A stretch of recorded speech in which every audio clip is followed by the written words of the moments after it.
This is how many Americans view our nation's capital. Majestic monuments and official buildings that are as iconic as they are historic. Images like these appear in countless movies and TV shows, and they are the places most visitors to Washington want to see. But just a few blocks away from the National Mall, a new Washington is rising, like the 7-building city center project expected to cost nearly $1 billion to build. New buildings are seemingly going up everywhere in the city, but there's a limit to just how high they can go. Blame this building. The 164-foot high Cairo Hotel opened in the DuPont Circle neighborhood in 1894. 5 years later, Congress passed a law limiting the height of buildings in the capital city. It was updated in 1910 and generally restricts buildings to 130 feet.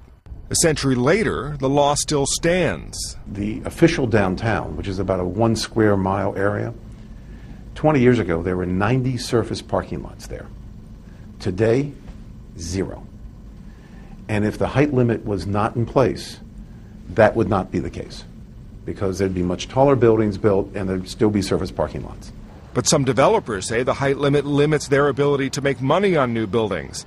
They say allowing taller buildings would reduce land prices and potentially curb the rise in commercial and residential rents. Anytime you put an artificial constraint on the market, you're going to push up prices. And that's happened here. So office rents in Washington vie with Midtown Manhattan as the most expensive in the country. For the first time in over 100 years, there may be a glimmer of hope for those who want to see the limit changed. Congress recently held the first hearing in recent memory on the topic. Nobody is talking about building Washington's version of the Empire State Building, but perhaps buildings might gain another floor. I think we need to spend a lot of time thinking through what's sacred in this town and what's not. And coming to consensus on those places that will never be considered for any change in the height limit.